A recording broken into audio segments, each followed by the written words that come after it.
We are working basically as a dance company in some ways. Dance companies work this way, that they kind of go into the project with, okay, this is an idea that we are going to explore, and now we are at it and we'll be working at it, and by 3 months later, we'll be showing what we have come up with to the audiences. That's right.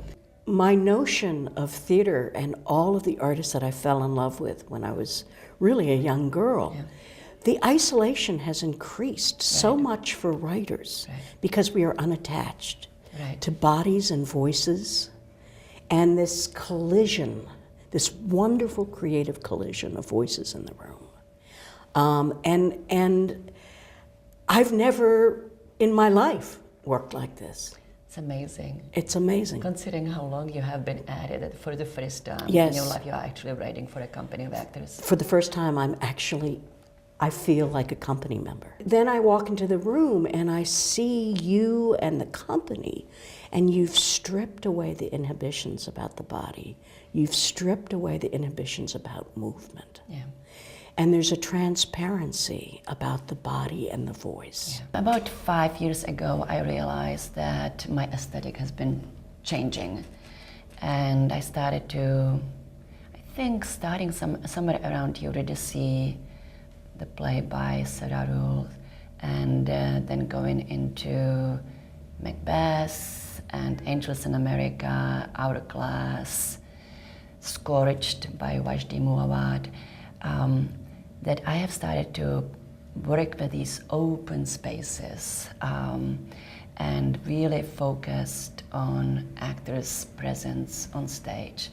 I started to work with Jean-René Toussaint and now with Theodoros Terzopoulos. Both are European directors and teachers, and who are really focusing on bringing the focus back into the body and actually kind of activate the body imagination. Right. We call that you are not imagining everything through your mind, which reduces everything right away. Right. You know, because you are then just projecting your own experiences on the character instead of actually character giving you possibilities to grow and to become larger than yourself or bigger than yourself or what or different than what you know.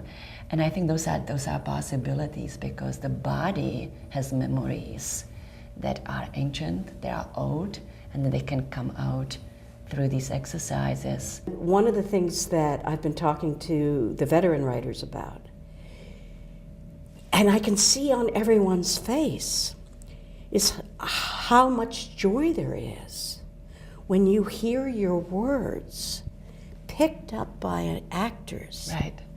And to see your words become flesh in the room. Mm-hmm. So I just remember, that first sensation watching the veterans directing their own scenes and watching it come to life. And to me, it's that kind of odd, paradoxical balancing act that you can write and talk about the most fearful thing, and yet there's a vibrancy and a joy when you give it over to actors. Right. And they lift the words up. Yeah. There's a vibrancy. I often say that I feel as a writer that there are two things I really need to be able to say and really feel. And this project is no different in terms of veteran experience. I will only understand, a tiny smidgen of experience. Mm-hmm. I'm a civilian. I can't represent it. Right. I have no right to represent it. But the fact that I want to understand it is sort of my primary charge. So, I feel like there are two things always that I say. One is, I'm sorry, because I will always get it wrong. And this is true if we decided to work on an adaptation of Ajax, or an adaptation of Shakespeare, or an adaptation of anything. And the other thing is to say thank you. Right. I'm sorry and I thank you. Right. Because I think the veterans we've encountered, and I'm thinking about all of the time that these veterans have given us, and to go back and revisit their experiences and to tell us is incredible generosity. Yeah.